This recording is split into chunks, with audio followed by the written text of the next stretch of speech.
I don't know if to say good evening or good morning because it's evening with me here. Good evening. Oh, good How are evening. Hi, Sandy. Hi. Hi, Audra. Hello. Nice to meet you, Dirk. Yeah, at last, this time I'm making it in time. At Yes, last. I love it. I love it. I'm so glad you're here. Melissa and I are getting the rhythm down of making sure that everyone has what they Mhm. need in order to join us with all the new security measures. We want to make sure that um, we're all in sync with everything, making That's sure we're right. keeping everyone safe. So, all good stuff. So I Yeah. actually want to go ahead and get started. I don't know who else is going to join us after our quote unquote spring break here, here in Vegas. I don't know if anyone did anything exciting for spring break. Did you, Audra, did you do anything?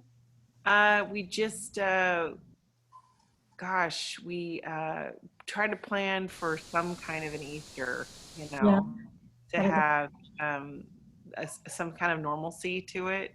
right. So the Easter baskets, the hiding the eggs, all that happened inside, which is funny because they used to do that when they were really little because it Yeah. wasn't always the best weather. And so it just brought back some good memories. But, not we didn't get to do a whole lot, but other Yeah. than just trying to make sure that everything felt normal. So, yeah. And it worked. That worked. Good, good, good. I'm glad. Dirk, what about you? Any, do you celebrate Easter? Did you? Well, it's just my wife and my Alona and myself and my father-in-law. We're staying with him. And yeah, in lockdown, fully. We are fully locked down. You can't even go out, can't visit friends and so on. Only exceptionally when you want to buy some groceries, and that's only in and out. So, Right. talking about groceries, about 2 days ago, Lorna and I went to groceries, and fortunately she slipped and hurt her leg. One of the muscles of her leg was quite hurt.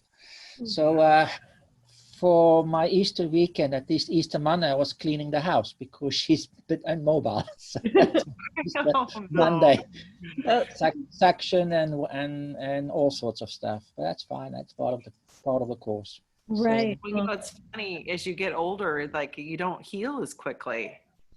yeah. yeah, she's been battling for the past 3 days now. It's Oh, actually it's a muscle that's it's sort of the inside thigh, that muscle, and it's not really that yep. used. And one that's stretched. Oh, it's difficult. But anyway, as I said, we're doing our thing. We carry on. Good, good, good.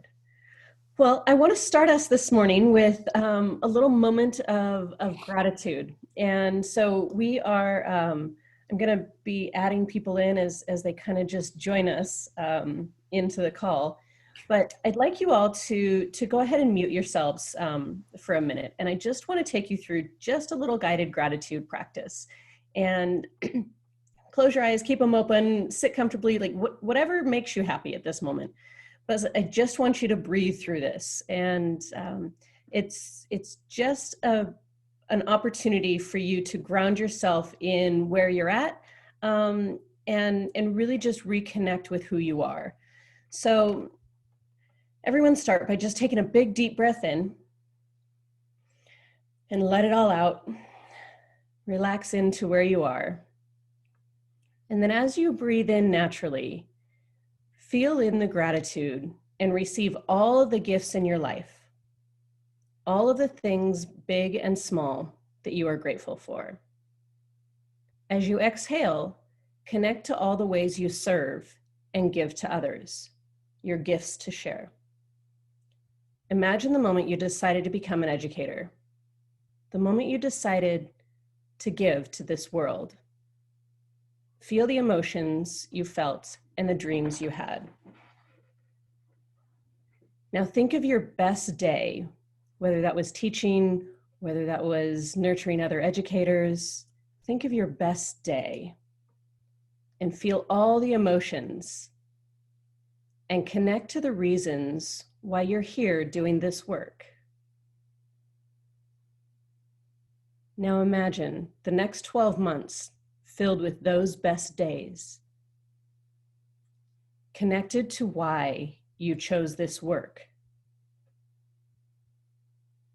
Imagine your entire community aligned and connected with who you each are as human beings. everyone knowing their purpose and operating in their flow at least 50% of the time, knowing who you are together and living the vision of why you are all in this together. Begin each day with your intention to live true to your core values and your why, remembering we're all in this together. One more deep breath in of gratitude for all of the gifts you receive each day, and exhale all the ways you serve and give to others.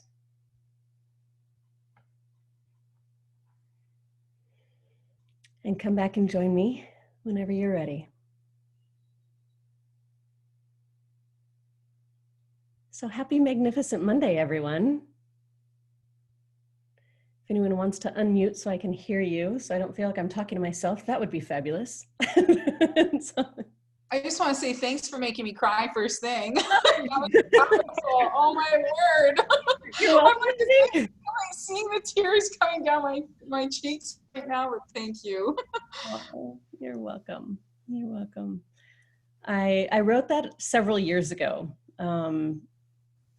As the deeper and deeper I've gotten into this work of serving educators and those that are passionate about education in this world.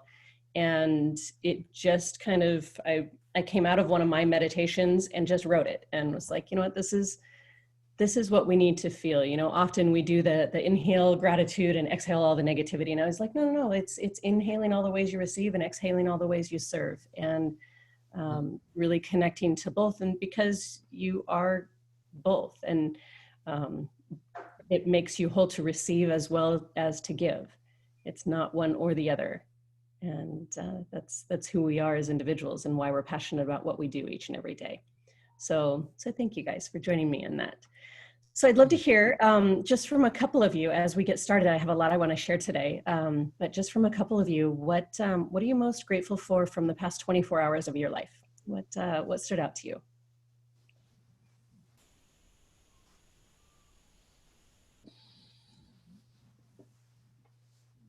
Everyone's shy today. I can start. I just want to say, you know, the last 24 hours has been really making connections, and I've had these incredible opportunities to go out walks in nature. And yesterday there was a little boy that one of the teacher friends that I walk with, she knew him, and the first thing he said is, "I'm bored."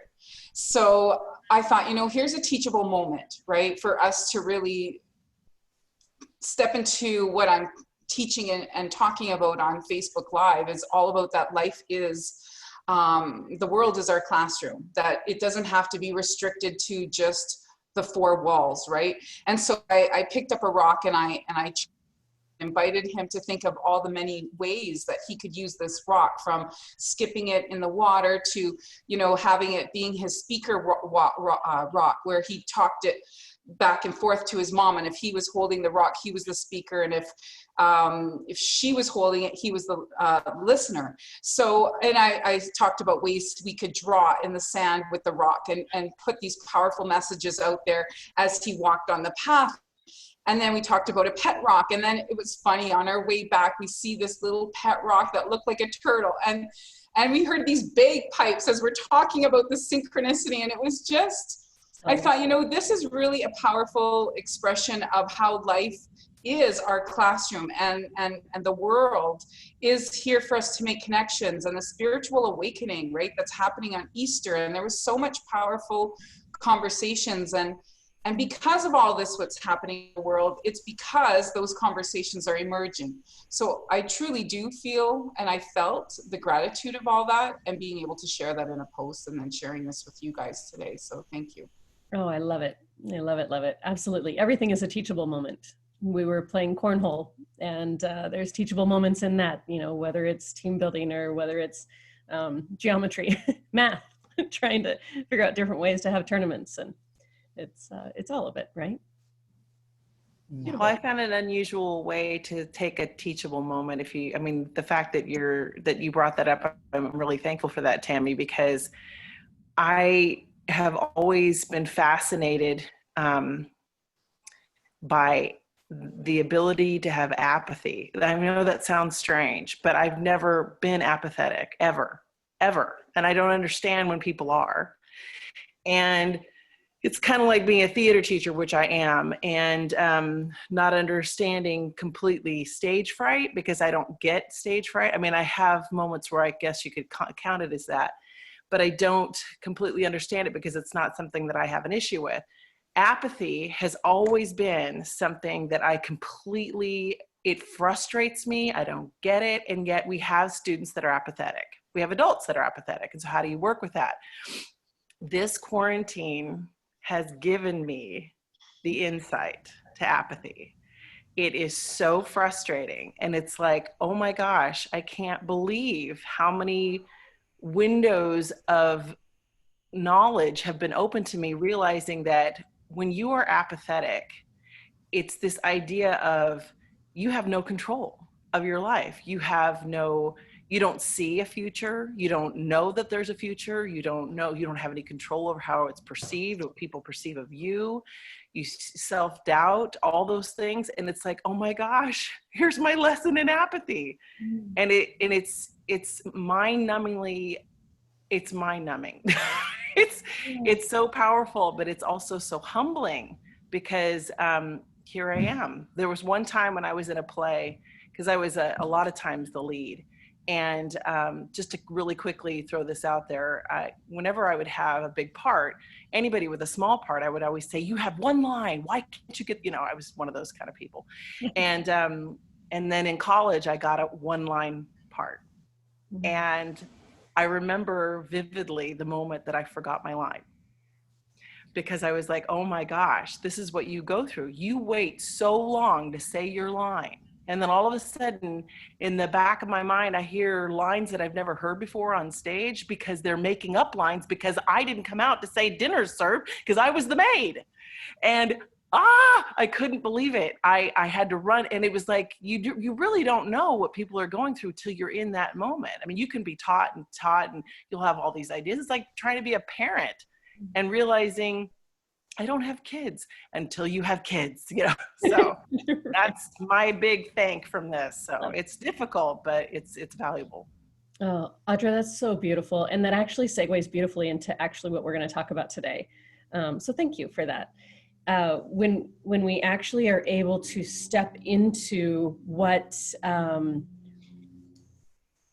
other people have experienced from that place of true empathy, not sympathy, like I feel bad for you, but I can truly kind of feel it alongside you. I may not feel exactly what you're feeling, but I can feel it alongside you and be with you. Right. And that awakening and the vulnerability for you to share is huge too, because we all have those things, whether it's about apathy or no matter what, we all have things that we judge others for. We don't intend to, we're not unkind humans, but there's things that we judge others for. And it's when we bring them to our awareness and go, oh, that's probably not very nice of me. I should probably reel that one back in. I should probably go, oh, mirror, got it. And it is that usually what we are judging others for, it is showing up for us in some way, shape, or form. And once we can recognize that, and we can start to have that self-reflection time, and I think, no matter what's going on in your personal circumstance during this quarantine, we're 4 weeks into this. We're at this place where it's like, I feel like I'm growing with my chair. And I feel like I've been sitting in this chair for 4 weeks straight. I finally broke my pattern. My fiance and I got up and actually decided to do our workout this morning. We signed up for Beachbody online and we started the 21-day fix. So we're going to do it, and we're going to shift it. We're both used to working out outside the home and going to gyms and yoga studios and stuff. And it's like, no, now's the time to look in the mirror and go, you know what? It's time to shift and look at what we can control. So beautiful lessons in what you shared. So thank you for that. And Tammy too, for looking at the world as our classroom. So as we kind of get into our conversation today, I want to first check in with everyone on your why, your purpose and passion. Did anyone have a challenge going through the questions in the worksheet from last week those 4 pages of questions, kind of thinking through your life experiences and, you know, what makes you happy and those types of things. Were there any blocks that came up? No? How did it feel to answer some of those questions?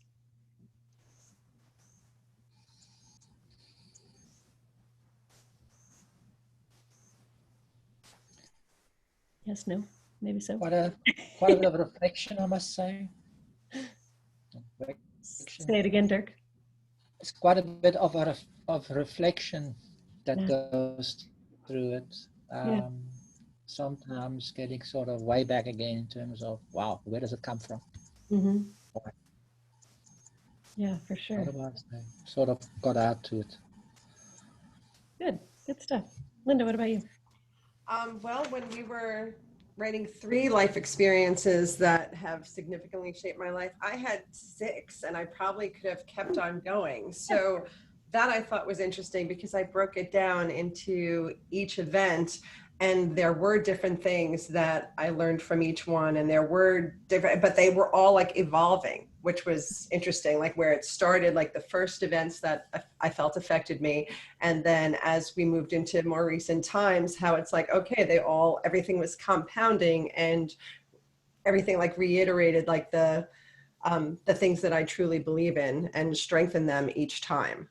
So I found that fun to do. And then when, towards the end, the things that I'm committed to achieving, I hadn't really thought about that, you know, going through it, because I had read through all the questions and then, you know, I went back to answer them all. And I just did the 3 things that popped into my head. And then when I thought about each of those individually, I was like, wow, these really are 3 things that have always been my goals, but I didn't realize it. Yeah. So it was like Dirk said, it was very reflective, and I thought it was a great experience to go through it. Awesome. So did any of you come up with your I wake up statement that really resonates with you? Were you able to kind of get to that space, or are you still massaging it? Yeah, sort of. Sort of. Sort of. Kind of a middle of the road. Does anyone want to share where they're at right now with it? And why you wake up every day, or take a stab at it just based on that experience? Go ahead, Tammy. I don't want to dominate, but so for me, it really is about, and I wrote my post this morning about helping people find their way and their why. And one of my big moments was when that dove hit my window on 11/11/11 at the moment of silence, and literally woke me up. Like I was asleep in my life, and that little dove, I felt, sacrificed his life on Remembrance Day to really help me remember why I'm here. And so I wrote this little book called Jeffrey Finds His Way, Looking Down from Heaven's Gate, Seeing Children and the World in Crisis.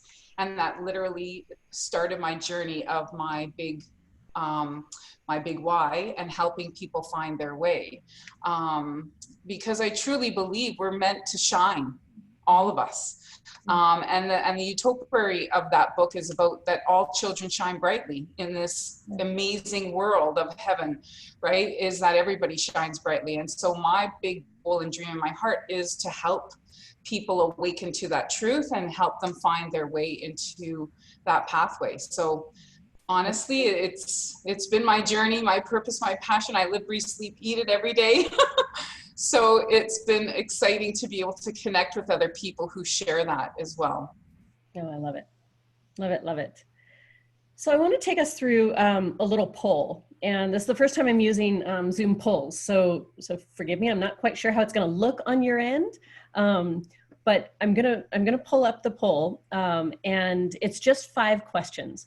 Those of you that have been working with me for a while and have taken the Talent Dynamics assessment, this is going to feel a little bit redundant for you, but go ahead and play along. What I want you to do is just answer each of these questions, and just all you have to do is write down the letter associated with your answer. So you're gonna write down numbers 1 through 5. You can do it on your phone, you can do it pen to paper, whatever you have next to you. But I just want you to, questions 1 through 5, just write down the corresponding letter that's next to your answer. And then we'll go through what those letters mean in a minute. So I'm going to go ahead and launch this poll. And again, I don't know what it's going to look like on your side. So can you all see it? Can you see the Yes, I poll? Okay, great. Great, great. Yes. So, so question number 1, which one of these do you enjoy doing the most? And emphasis on most. So the first answer is having quiet time on my own. Second time, making new friends. Or the third one is bringing my creations to life. And fourth one is being of service and taking care of others. So just pick which one resonates with you that you enjoy doing the most. And go ahead and write it down, but also click into the poll if you can. Again, I don't know what it looks like on your end. This is all new fun technology we get to play with. It's a pop-up right in the middle of the screen, Sandy. So Oh, it's beautiful. nice and easy to do. I love it. Can we just click on the radio button and that's it, or do we have to physically know? Go ahead and click on the radio button, but I want you to recognize which one you have selected by deciding whether you chose S, B, B, or T. Okay, make a list That then. makes sense at the end. Okay, 1.7. got it? Yeah. Okay.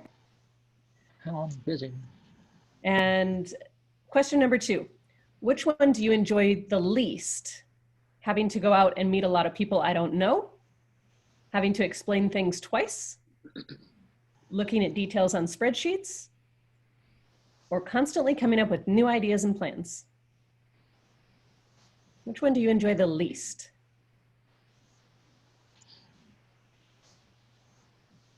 Got it?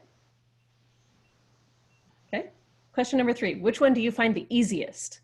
Organizing the details and data, creating new plans and ideas, finding bargains, getting along with people. Which one do you find the easiest? Anybody having a problem seeing the whole You just have thing? to scroll Let's up. scroll. Just scroll. You just I have don't to think it's scroll. allowing me to scroll. You may have to click into your cursor in that space because your cursor may be on a different window. Sometimes that happens.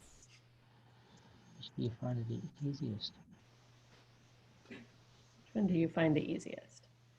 Audra, would you like me to read them and tell you the corresponding S, D, T, or B? I can. I can't. Yeah, hear because it's not letting me do that. you. So did you okay. get questions 1 and 2? Yeah. Okay, so question 3, which one do you find the easiest? S is organizing the details and data. D is creating new plans and ideas. T is finding bargains. And B is getting along with people. So which one for you? So S is organizing the details and data. D is creating new plans and ideas. T is finding bargains. And B is getting along with people. You said B. B, correct. Getting along. B is in boy, getting along with people. Okay. Which one is the easiest? Number 4, which one do you find the most difficult? Reading detailed instruction manuals is B, as in boy. Entertaining strangers is S. Patiently waiting for answers is D. Coming up with great ideas quickly is T. So which one do you find the most difficult? B, reading detailed instruction manuals. S, entertaining strangers. D, patiently waiting for others. And T, coming up with great ideas quickly. Which one do you find the most difficult? Got it? Ready for question 5? Which word describes you best? Which word describes you best? D is creative. T is reliable. B is outgoing. And S is detailed. Which word describes you best? D, creative, T, reliable, B, outgoing, or S, detailed? Got him? All right. So I'm not seeing any votes on my side. All I have is the option to end the poll. So has everyone clicked in their answers? I just wrote it down. I just need to get Sure, it back. no problem. No problem.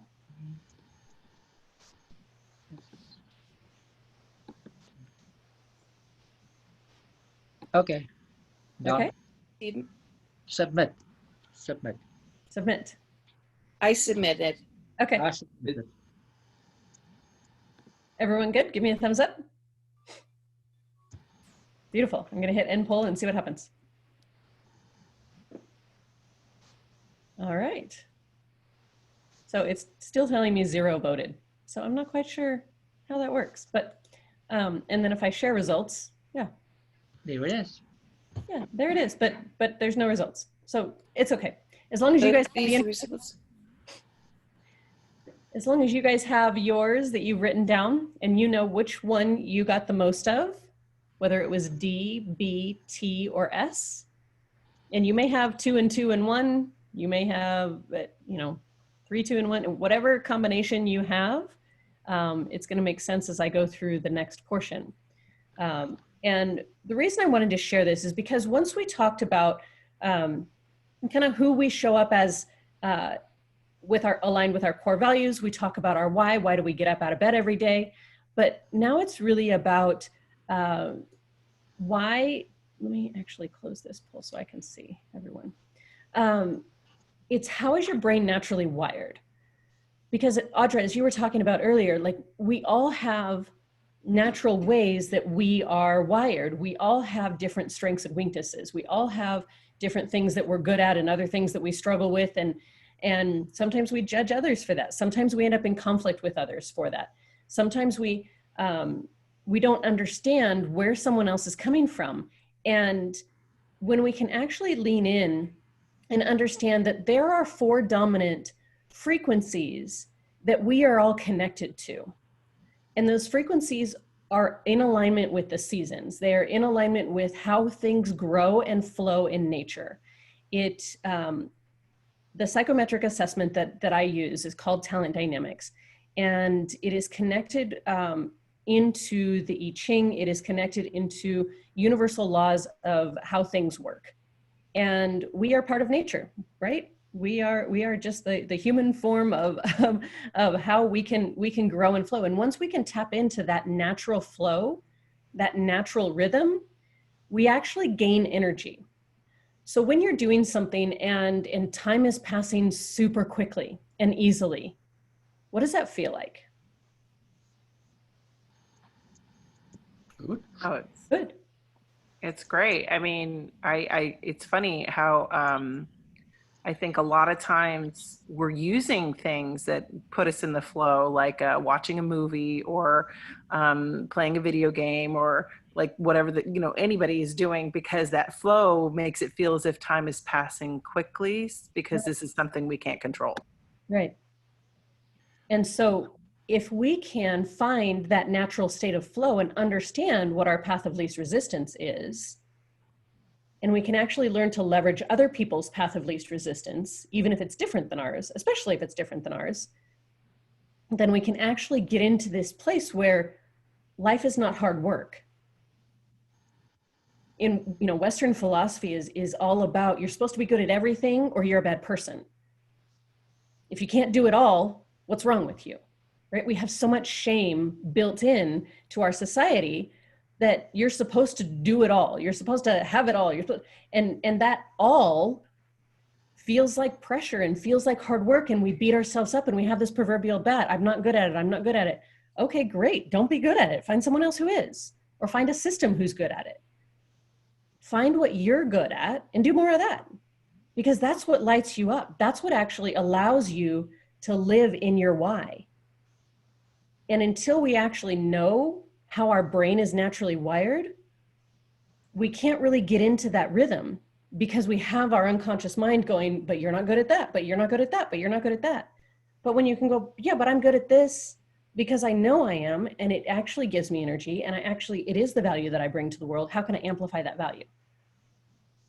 So when we look at these 4 dominant frequencies, it truly is about how we grow and flow and evolve, not only as individuals, but within teams and within everything we create in life. So I'm actually going to log on to Zoom, and I didn't do it earlier because it wouldn't allow me to be logged into 2 places and do the poll at the same time. So I'm going to join. I'm going to do my best to shift the I gave myself a little note of how I need the audio to go so I don't kill your ears. So I'm going to mute my audio on the computer and join on my iPad so I can draw this. And so if you have pen and paper and you want to draw this, as I'm drawing it, feel free. We're going to start with a square on the piece of paper.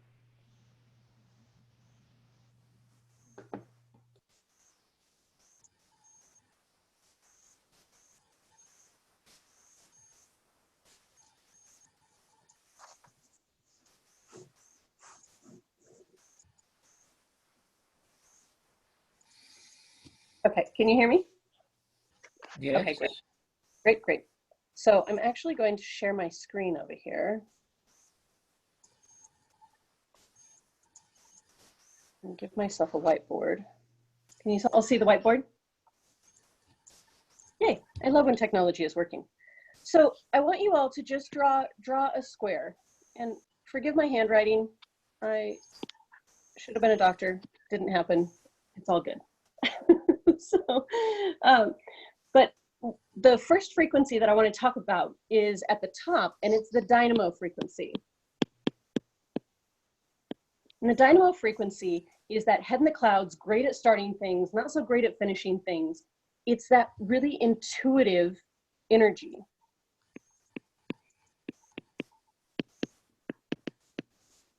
Then down at the bottom, we have the tempo frequency.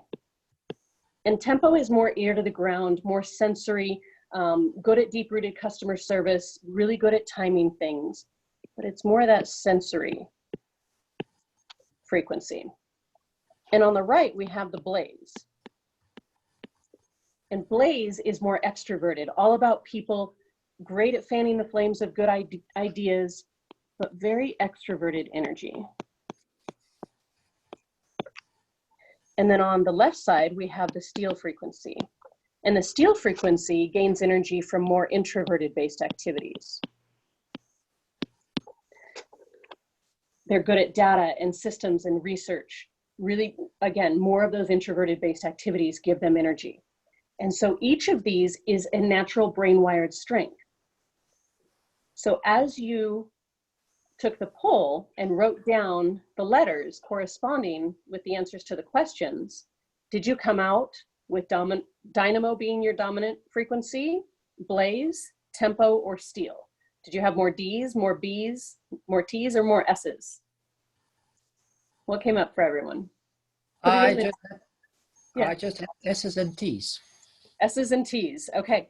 So Dirk, true to what we know your actual profile is, so there's 8 different profiles within this that are your unique percentage of each different frequency. And that's another assessment that if you want to go deeper into this work, just let me know and I can share with you how we can do that, and we can do an individualized debrief. But for these purposes, really just knowing that you have dominant steel and tempo, which means you are a good blend of those 2 dominant frequencies. And when I get to talking about the profiles, you are the accumulator profile, which is true to what you came out as, correct? Yeah. Everyone else, go ahead and put in the chat whether you are dominant dynamo, blaze, tempo, or steel, or if you have 2, go ahead and put 2, but go ahead and put it in the chat. Can we see the questions again so we can? I can't run the poll while I'm sharing the screen on the other one, but I know that Mom, you are dominant dynamo. Oh, so okay. I already know what your profile is. Oh, okay. So play along with dynamo. So each of these profiles or each of these frequencies is really good at answering certain questions. So as we're communicating with different people and you want to get the best out of them, you want to ignite their inner genius, you want to make sure that they feel valuable, you want to amplify that value in them. It's really good to understand that everyone, their brain, especially when you're in stress or overwhelm, answers questions that are most in alignment with their dominant frequency. But in the center of everything, what does every 2-year-old need to know? What's a question every 2-year-old asks all the time? Why? Right? Why? So in the center of everything, you have the why question. Every individual needs to know why first. No matter what your dominant frequency is, If you are rooted in why you're doing something, or like, what's the purpose, right? We all want to know that why. Once we have that satisfied, then we're good with why are we quarantined? We understand why, so we're willing to do it. If we don't understand why, and I'm sure there are certain people in the world that don't get it, they don't want to believe it, they're not connected to that why, so they're not going to do it. So that's true with anything. As you're working with students, if they don't understand the why, you get a ton of resistance, right? Working with educators, if I don't explain why we're doing something, I get a ton of resistance, or blank stares, or crickets, right? It happens. Dynamo frequency is really good at answering the question, what? So if you really want to connect with someone who's dynamo and tap into their natural brain wired strength and have a conversation with them that really gives them energy, talk about what? Those new ideas, that big picture thinking, that overall strategy, because they're going to thrive in an environment of significance and freedom. Dynamo needs significance and freedom in order to be at their best, in order to be in their flow. They need to feel like they're part of something bigger than themselves, and they need the freedom to do it the way that they see it. They are more the visual style of learner. Does that make sense? So those of you that are dominant dynamo, knowing that you'll thrive in a place of significance and freedom, and you're really good at answering the question, what? That's going to give you energy. Blaze frequency is really good at answering the question, who? Who's in the right roles? Who's impacted? Who can we connect with who? They're all about people. Blaze is really good at connecting with people, that extroverted energy. They're going to thrive with communication and variety. They really need to talk. So if you've got a student who's dominant blaze, and you're telling them to sit still for an hour and listen, it's going to feel debilitating to them. They're going to act out, they're going to get bored, they're going to look around, they need that communication both ways in order for them to actually learn what you're doing. And you start asking them who questions. Who could you connect with? Who do you think is really good at that? Who's going to be impacted? They are more of the auditory style of learner. Make sense so far? Yeah. The tempo frequency is really good at timing. They're really good at answering when and where. How long things are going to take. I'm dominant dynamo. I think things are going to take 5 minutes. Melissa is dominant tempo. She's like, that's going to take you 5 hours, but nice try. So, because I can see it so clearly, that visual learner, that it's in my head and like, oh, that should just happen. Unfortunately, my natural brain wired strength is not timing and how long things are actually going to take or how they should be spread out. So I really rely on Melissa and trust her intuition with that. So when I say I want to do all these things, let's map out when we should do them throughout the year. I really need her help in doing so. Otherwise, I would throw everything into quarter one and I would get nothing done versus spreading things out over the next 12 months and going, okay, there's just going to be a rhythm and I'm going to trust in the timing of it all. And it's going to be a growth and an evolution. Tempo is really good at that timing and that pace of it. And they thrive with connection and harmony. And that connection and harmony from a place of deep-rooted customer service. Again, they're very sensory. They really love deep-rooted relationships. They're really good at thank you cards. They're really good at knowing, your uncle's sister's dog's name and whose birthday it is, and just really good at those kind of things. Not that the rest of us don't think about it and don't enjoy it or can't do it. It's just that Tempo's really good at doing it from their place of their natural brain wired strength because they are more of a kinesthetic learner.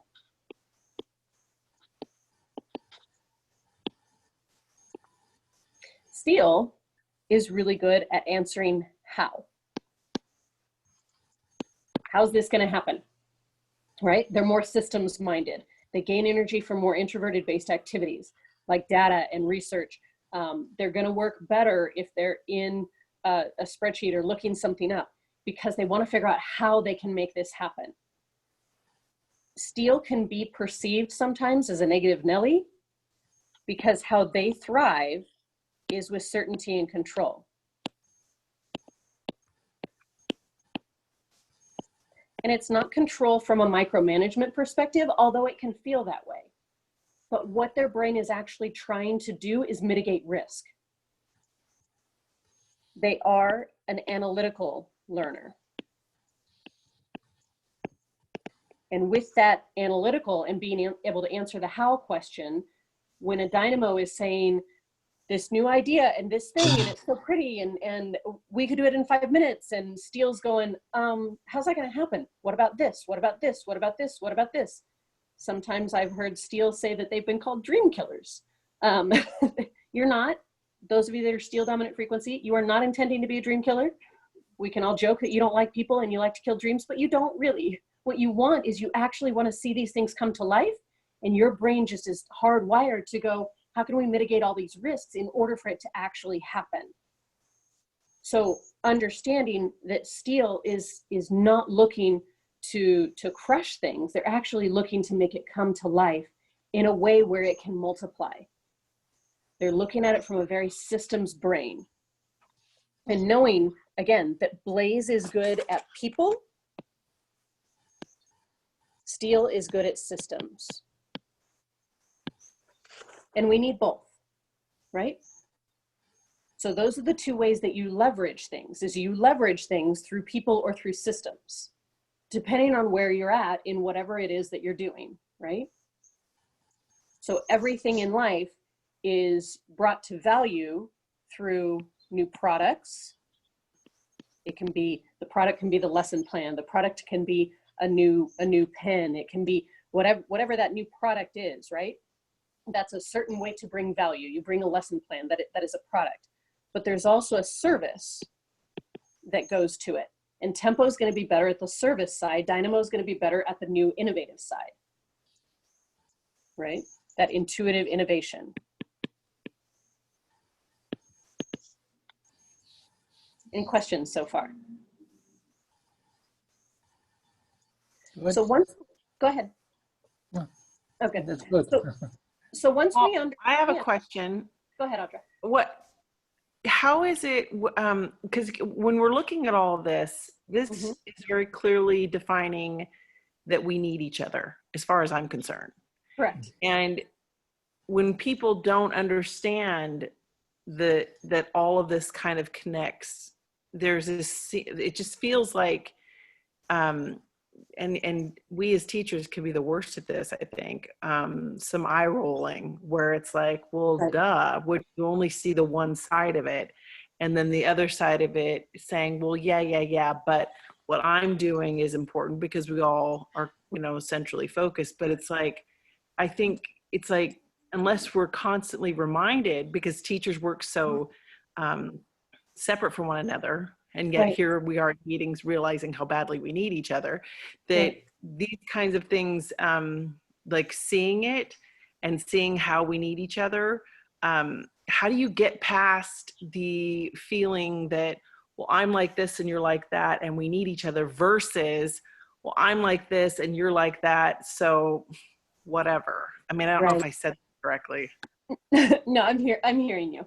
And it's one of those things that as I'm coaching teams, and even in this virtual environment, I'm continuing to coach the leadership teams in schools, because you're still a team and you still need to be connected. It's just different because you're doing it virtually.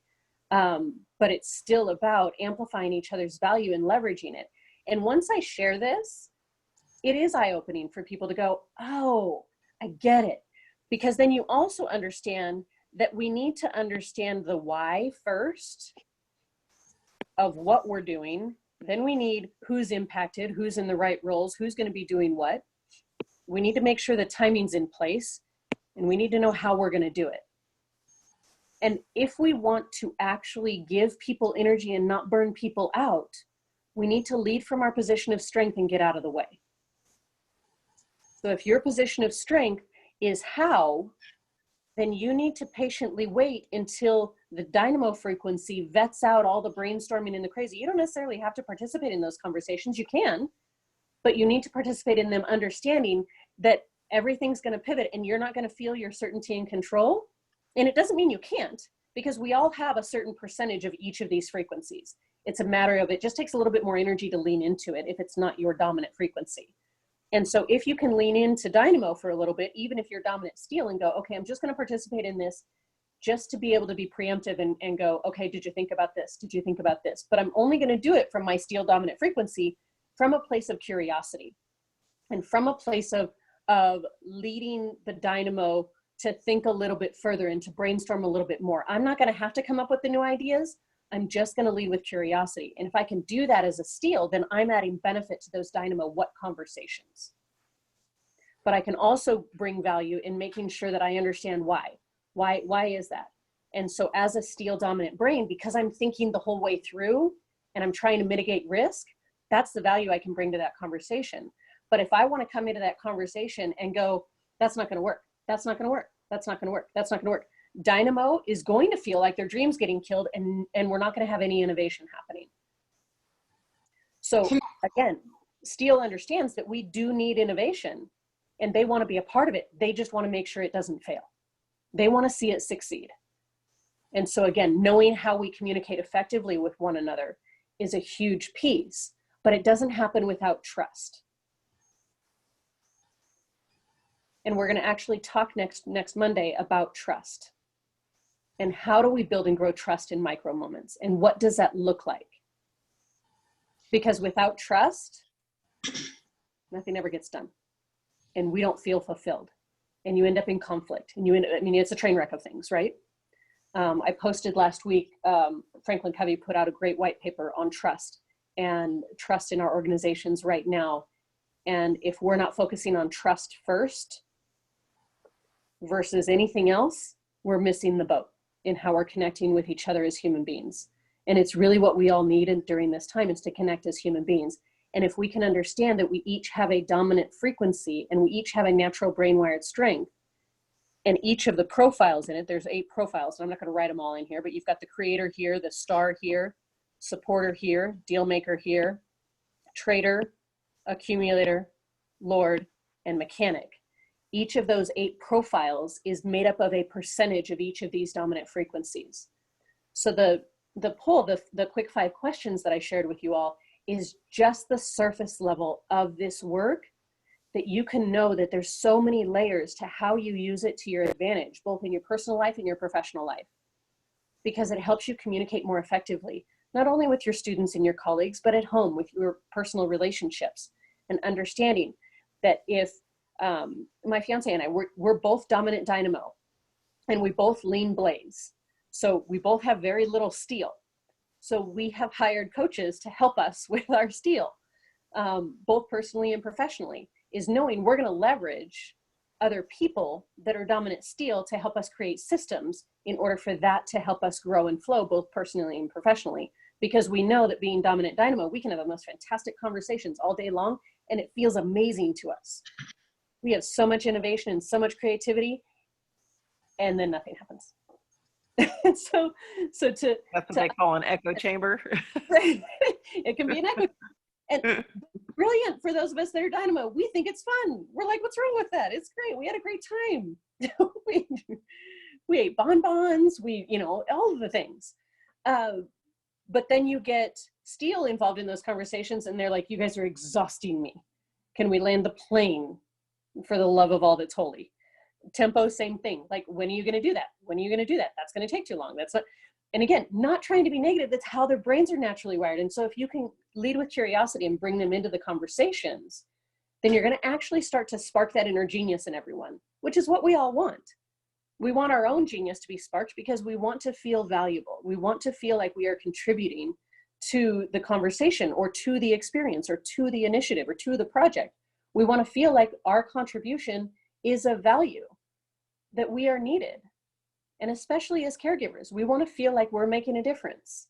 And if we can do it from our position of strength and amplify the genius and the inner strength in everyone around us, then we can actually grow and flow a lot faster. Any other questions before I stop sharing my screen? If anyone wants to take a quick screenshot of my chicken scratch, feel free. I just wanted to share with Audra that one of the strategies that I use as a teacher is storytelling. And so I do something called From Paw Prints to Handprints. And a lot of times, like, I'll use owl, otter, tiger, and squirrel, which is, we need all of them: air, earth, water, fire, right? So again, it's removing you from your personal identity and your interests, and it's creating you into storytelling so you can detach from feeling emotionally charged from it all. So I find, you know, we need all of those elements, right? So I see it like that. And the first way I would go in approaching maybe hard to reach people is through the art of storytelling, and separating them from that personal attachment, just a coaching strategy. So I just thought about that. I'd to share with you. Yeah. I No, love I it. really appreciate that, because the emotionally charged stuff, it's amazing how it's like, that's who I am. And all of a sudden it just becomes like, if you can't even share that as someone who's modeling it. I really like that. Thank you, Tammy.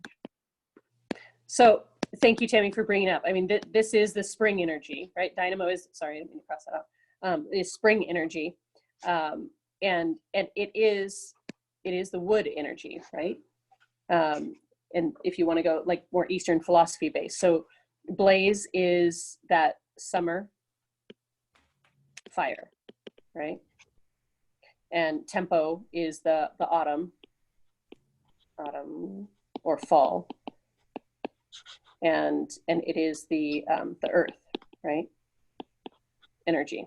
And the steel is the winter or the metal energy.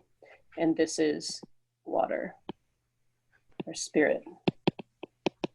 So those of you that are more connected to the Eastern philosophies of everything, it is the seasons, it is the elements, and it's all connected. And understanding how the universe grows and flows, and a great quote, and I might butcher it a little bit, is everything in nature happens in perfect timing and nothing is ever forced. Everything grows and flows and evolves in nature just perfectly the way that it's meant to. And as soon as we start forcing something and making it hard work, you can't force a tree to grow. You will probably end up killing it, right? You're trying to force it. But if you can allow it and just trust in the process, then everything grows and flows naturally. And trusting in that process kind of leads us into, you know, what we're going to talk about next Monday as well. Any other comments or feedback on this? I had a comment, if Mm-hmm. I may interject. I had done the talent dynamics with you at my Mm-hmm. school 4 years ago, and Yeah. I was very, very, very different this Okay. time. And I don't know if it was because it's a small sampling of questions, or if it's, you know, how much I have changed over the last 4 years. But I am like the split personality. I literally had everything. And then I had 2 of 1, which was a total opposite of what I had been 4 years ago. So That's okay. That's not, it's not uncommon. And here's why is when you go through the full assessment, it is a more accurate description of who you are as a unique, amazing individual. When you do the quick 5 questions, it's just kind of calling out the dominant frequency. And here's the other piece of it, is that it's about picking one game to play. So when I talked about these different profiles, right, that are made up of each of the percentages of each frequency, they are all a different game to play in life that leads you to your path of least resistance to success. Your path of least resistance to your wealth in life. And wealth is not just money. It's truly about your holistic wealth. And so Linda, when you look at your results from before, what profile did you come out as? Do you remember? I was a Lord, and I was steel tempo, and now I was blaze, and then I had one of everything else. Okay. So, which I feel is, I think at work I'm a certain way, at home I lean a little another way, and I don't know if I should take the test again. Yeah. The full one. Yeah, completely up to you. what I've found usually is that people will sometimes move one profile, but usually it's the same. You might just have shifted percentages a little bit. So for me, when I first took the assessment 15 years ago, I still came out as a creator, dominant dynamo, but I was a lower percentage. And then I took it again 3 years ago, and I was just a higher percentage of dynamo. And at the end of the day, what resonates with you? The assessment is a tool to help you. But if you don't resonate as a Lord, if that just doesn't fit with you and you're like, that's not who I am as a whole human being, not just work or home. Because at the end of the day, if you're showing up different at work and home, then at one place you're actually trying to be something that feels like hard work. I feel like I'm more of an accumulator, actually. Which is probably true when you talk about like things growing and flowing, that deep-rooted customer service, being really sensory, but also being good at a systems brain. Okay. That you'll often miss deadlines because, and Dirk is an accumulator, you can miss deadlines because you're trying to make it too perfect to match the vision. So we can go into a lot of other details with this, knowing that it's not, it truly is about how you use it to your advantage. And I'm going to turn off the screen share just so I can see you all better. Sandy, I'd just like to share two things Yes. actually very quickly. Consciousness of time, being an accumulator. Yes, thank you. I can just mention that although I am tempo, when I'm at ease and things are flowing, I'm very much mixed between the tempo and the Lord in terms of being an accumulator. At the moment I'm getting into more of a stressful business type situation, I move to Lord. Yes. I'm into a Lord position, analyzing, detailing systems and everything that goes on. But once I'm sort of over the hump of being stressful, I relax more, and then I see myself, okay, let's look at the timing. Was it okay? Was it that? So it just there's a situational move that you can experience. And that's, I think, is normal. That's what I've experienced. Yes. That's the one thing about shifting in profiles. Another thing I want to share is that my wife also gone through Lorna, she's also gone through the whole thing, and she is a creator, and I am a tempo. Yes. So boy, oh boy, what a difference. You have some fun conversations, don't you? Oh yes, we have. And now since I've done this dynamics since last year, I'm more at ease in terms of what the hell am I experiencing here? Sorry about it. But in terms of my wife, totally different in terms of creative, fast doing this. And I said, hang on, I just want to check something first. There's no time to check. Go like this. Yeah. So we came up with an agreement. And I think it's important to come up with an agreement if energies. Is that, first of all, appreciate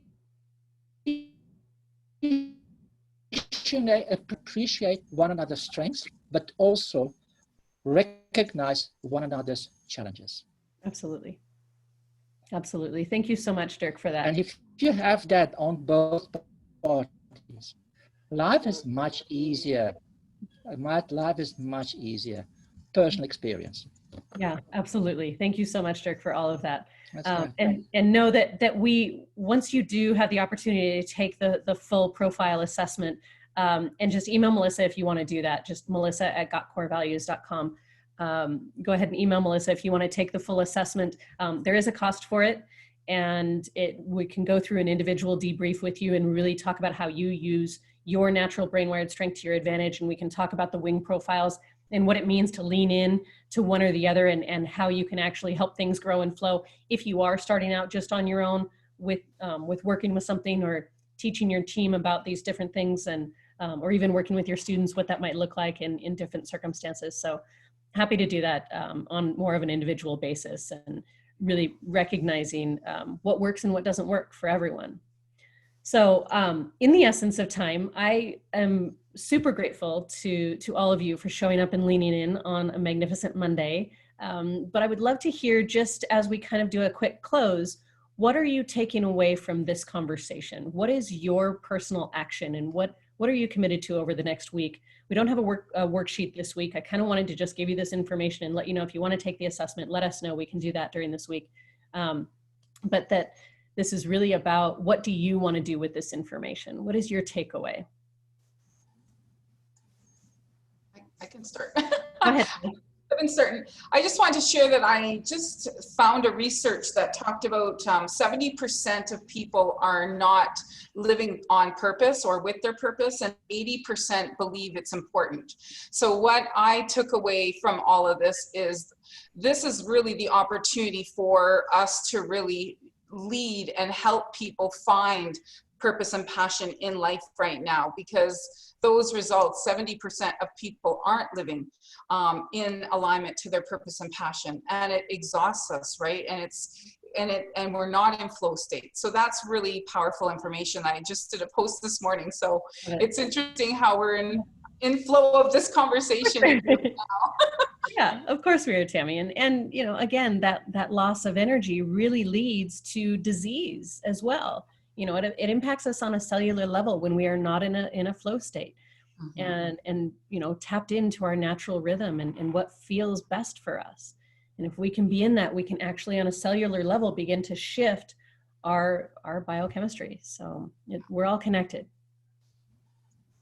This conversation has reminded me, you know, as an administrator, 23 years with the district, I've been about people. And so just seeing this reminds me that that's what I'm about. But the last couple of years, we've been so much more data focused, and it's really crushed my spirit. You know, I've really tried hard in and do everything I can to be more of a steel, which is what the district has been asking us as administrators to be. It's just not who I am. You know, I've fought it, and I've tried as hard as I can to be that steel, but it's diminished my success as a blaze. And the district doesn't seem to give a crap. You know, they just say, we know you're good at people, but that's easy. You know, everybody can do that. We want you to be steel, and then to be in blaze when it's needed, but we need you to be steel most of the time. And, you know, this may be my last year. I mean, this may be the year that I say enough's enough. And, you know, I go into a profession that is more people oriented so that I can use those skills properly, as opposed to being diminished as somebody that's easy to find. You know, it used to be back when I started in this business that it wasn't easy to find people. It was easy to find data people. Right. My philosophy's always been, I can hire data people, but you can't hire people. You know, you can't make a person dynamic like you are, or like Melissa is, to be able to lead groups in a way that enhances that steel personality, but you can't be a communicator and fake it. You know, you can't fake being a steel. And I've tried to fake it for years, and it's just diminished me. And so I appreciate this, and I appreciate the validation that it's okay to be a blaze. You know, just because I'm not a steel doesn't mean I'm not good at what I do. It just means that the demands have changed, and I can't change. I've tried to be elastic, but I'm not. I'm a blaze. I'm 100% blaze. I was all B's. I had one T, but all the rest were B's. And if I took the assessment, I'm sure I would be a blaze. And anyway, that's it. Thanks. Yeah. No, that's brilliant. And remind me your first name again. David. Yeah. And so, David, that's so many good points in what you brought up. And the first one I want to touch on really quickly is the district, and whether it's the district here in Nevada or whether it's a district anywhere else in the world, the system of education is so system steel focused that a lot of what happens is they go new idea, they go to dynamo and implementation, which is steel. New idea, implementation, new idea, implementation. And what they do is they diminish all of the people. They forget, and the system of education forgets that they're in the people business. They're not in the data business. They forget that they're in the people business because they don't think through all the frequencies, and they don't root it in the why, and the timing is all off. And so once you understand this and how things grow and flow, and you look at successful organizations, regardless of what their widget is, successful organizations know how to leverage this. They know how to amplify value and then leverage, amplify value and then leverage, amplify value and then leverage. You can't just consistently amplify value and never leverage it, or consistently just, leverage one thing and then you don't grow. You have to be able to grow and evolve and pivot, and know that a lot of the work that's being done, if you look below the headlines, especially in the system of education, I'm connected to a global organization called Genius School, and created my nonprofit Genius School US here, that is all about revolutionizing education to look at the whole human. So it's not that you need to necessarily go find a different profession and take your purpose out, because your purpose is still taking care of and inspiring the inner genius in kiddos. I'm sure that that is why you became an administrator, so that you could impact more kiddos than you could in a classroom. So taking that people side, there are organizations and groups happy to connect you in with what we're doing with Genius School, and see if you want to volunteer and check us out and see what we're doing, see if it interests you, or seek out other organizations. There are tons of opportunities for you as educators to actually take your power back and live from your natural position of strength. And you can do it in the current system. It just takes more work. And it's, if that is your mission, to shift the current system and inspire and influence those in the current system to understand how we grow and flow together, and to teach from that place of strength, and so that you can amplify that genius in all children, not just, and it's diversity of instruction, right? And understanding that not all children learn the same. And it's easy to say, it's harder to do. But again, there are ways to live in this new space, and to take this quarantine as an opportunity to drop back into that core why, and actually lead from your position of strength and go, no, I trust my intuition and this is what's right. Because if we don't infuse more blaze back into education, we are missing the boat on the purpose. So thank you for saying all of that. I appreciate it. Anyone else on a quick takeaway before we're gonna run about 10 minutes over, but we're gonna wrap here in 3 minutes. I just want to say, as a Lord accumulator, I do appreciate the amount of detail you've put in a visual. Thank you. Thank you. Thank you. I just wanted to thank David, because I think like a lot of educators feel the same way as he does. I know I do. The district is good at killing that energy, and we're in the business to educate kids, to mentor kids, and the whole data piece is it's a distraction. I think we're losing focus on what we're supposed to be doing, and that's teaching and connecting with human beings. Thanks, Dave. Awesome. I came to education as a second career. I worked in industry, and that's why I kind of think I'm a little bit more tempo oriented, is that I feel that like the students and their parents are our customers.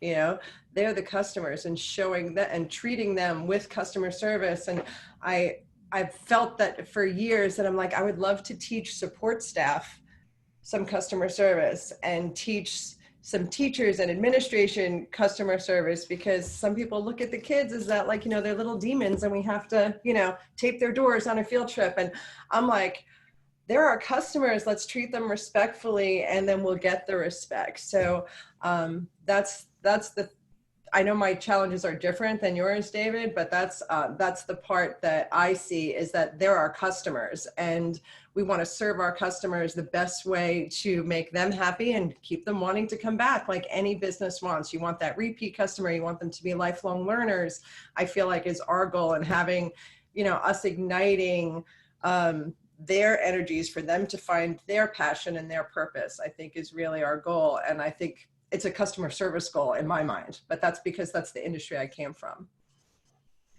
Yeah, absolutely. Thank you, Linda.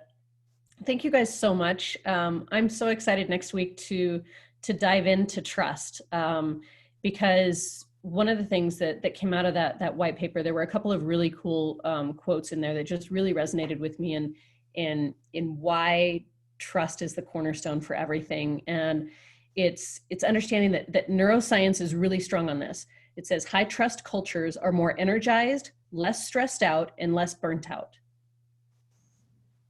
Trust is the one thing that changes everything.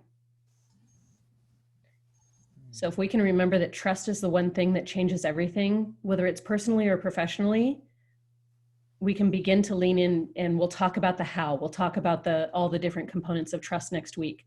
But understanding that it starts with understanding our natural brain-wired strength and the value we bring to the table, and that generosity with others, that they may bring something different to the table. And how do we celebrate them for that? And how do we ignite that inner genius in everyone around us?